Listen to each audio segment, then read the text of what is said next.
Joining us today is the soulful and talented Kekelingo, a celebrated musician, best known as a founding member of the award-winning band The Muffins. He's now making waves with his solo work, including his debut EP Pula, which blends neo-African sounds with heartfelt storytelling. Today we'll dive into his musical journey, his inspiration behind that EP, and what to expect from his collaboration with Leo Miller performing live at the Basement. Kekelingo, welcome to the show. Thanks so much, my brother. Thank you, thank you, thank you. So, a few moments ago, we were talking about you having Tswana and Ndebele heritage, yes. But that's not the source of the language in which you sing. It's crazy. It's crazy. Growing up in Naledi, Soweto, in my grandmother's four-room house, from a very young age, we had a small television set. And this television set, this is where I encountered my mentor, Salif Keita. I think I was age 7. And I encountered Salif Keita, and he was singing in this foreign language that I didn't understand, but the music moved me so much, you know. And I remember pointing at the television set saying that one day when I grow up, I'm going to be just like that man. And there's power in words, isn't there? It is, and I think the power of music, you may not even understand the language, but if the feeling moves you, and that's it. And I suppose hands, yes, at home we are Tswana and Ndebele, but for some interesting, weird reason, I chose to express my music in a language that does not have words, but it has tons and tons of feeling, and it's African chants, and hence it's called the Kekelingo. Yeah. Oh, interesting. and how did you find this language?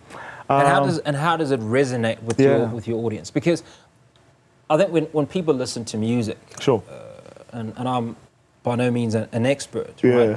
The one thing that drives you, connects you to the music is the lyrics. The lyrics. So you have an understanding of the lyrics, and they speak to you. Sometimes it's the melody. Yes, right? yes. Or the beat around yes, it. Yes.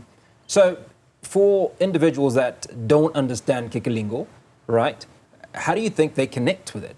Where's that connection? I think, first of all, this beautiful continent that we come from, for years and years, any sound that comes from this continent, I think it's a blessing. I think it moves mountains, it moves continents. It doesn't choose whether you are white, you are brown, you are black. If you connect to that sound, that's it. Honestly. So for me, choosing basically what people connect to my music because of the African roots. Like I was saying earlier, growing up at home in Soweto, I was influenced by the likes of Tate Salif Keita, Mam Kajanine, Yusendo. From age 7, these are the first people I encountered as a young man, and they were singing, and I was like, what is this? And they were singing foreign languages in French, but I connected with that so much. What captivated you? Because one would imagine that your grassroots will be surrounded by local music. Yes. I don't know. I suppose I was always the weird kid at home. I was the weird. I mean, most of my friends had TV games, and all I had was buckets and teens, and I'd play drums from when I come back from school. That's the first thing I would do. I'd get home and I'd play drums and I would sing my lungs out. And so to a point where after some of the soapies that we had back then, The Bold and the Beautiful or whatever, Days of Our Lives, this music would come on. I remember seeing Kajanine music video coming on, Salif Keita music video coming on, to a point that at home, every time it was 5 p.m., they'd have to call me out from the street, hey, Salif Keita's coming on. And I'd run home to just like see him. And so this is really, it's a full circle moment for me, because I remember saying that when I grow up, I'm going to be just like those people. So, yeah. When did you get your first drum set? Ooh. I got my first drum set professionally when we were endorsed by Yamaha, 2012. But for the longest of time, I had, because I love inventing things, I invented a drum set using recycled plastic and tins. That was my very first set of drums, yeah. All right. So going back to where things started, you started with the Muffins, major name, won accolades. Where are you in the Muffins at the moment? Ah, man, what a brotherhood. What a brotherhood. I've learned so much. We are growing. We're now fathers. When we started out, we were 24. Yeah. We all met at varsity. and now we've traveled the world. We've performed in Europe. We've performed at the Apollo Theatre in New York. Ah, what a journey. We still perform to this day. It's the corporate season now. We also are preparing for the Christmas carol shows. We're still together. We should be dropping an album next year, 2025. And yeah.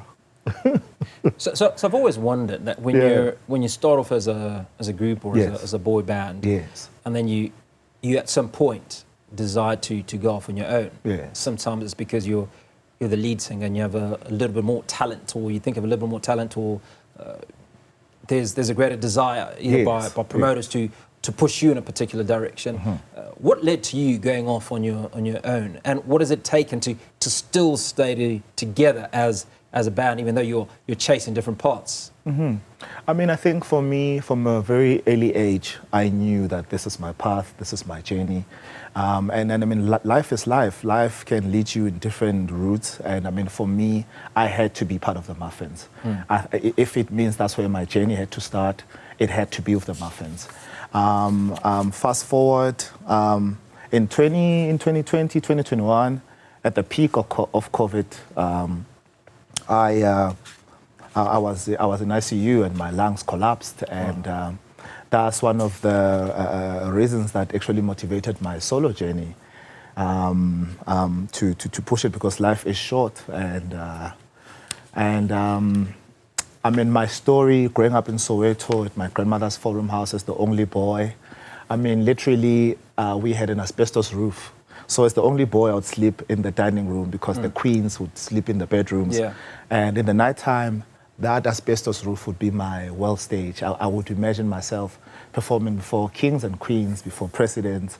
And so it is been a dream that's been coming. So everything that's happening now, it definitely is a full circle moment. Now many of us come from humble backgrounds or humble beginnings, such as the one that you speak of. And young people often see you on the world stage, live at the Apollo, and that's what they appreciate, that you're a star. But they don't appreciate that there was a process to start it, right?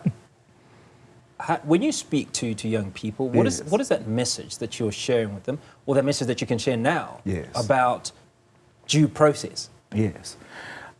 And it's crazy because, of course, we have social media now.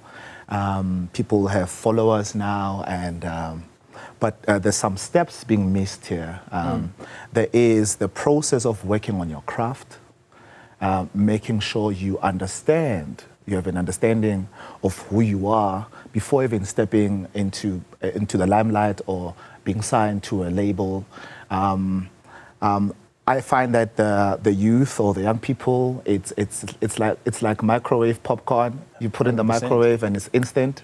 And the music journey doesn't work like that, or the art doesn't work like that. And life in general. In life in general, So there is a process of doing the inner work, which is understanding who you are, understanding your craft, understanding your voice, if you're a painter, understanding how you're going to paint or how you want to tell your story.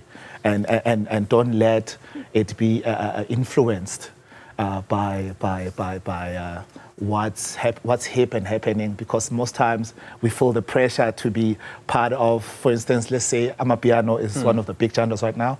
But then sometimes you get lost in that because that's not necessarily the message you want to send out with your work, you know. So I always say that work on yourself, know who you are, despite what genres are happening, despite where the world is at, tell your own story. I think that's very, very important. Well, a story I'm hoping you'll tell us now as we wrap up the conversation is that you are live at the Basement. This is true. Later on today. This is true. With Leo Miller. Talk to us about that. Leomile, the Princess of Lesotho, my friend. She's an amazing singer. She's an amazing writer. She is debuting her EP, which she just released now. It's called Nevermind. And I had the privilege to play drums on one of the songs called Hold Me Down. I think it's a beautiful body of work. I think Leomile is definitely one to look out for. Her music is sincere. Her music is wholesome. She's incredible. She's incredible. And if you want to catch Leomile tonight, it's happening at Untitled Basement in Braamfontein. The doors open at 3 p.m. We should start at about 4. And I promise you, it's going to be amazing. It's myself, Kekelingo. It's the Queen Malay from Lesotho as well. It's the Prince of Venda, Monet. He'll be there as well. So it's going to be a beautiful night. Certainly seems like it, and we appreciate the fact that you made time, and I know that you're leaving here and you're going straight to perform. This is true. No, first of all, thank you for hosting me. Thank you.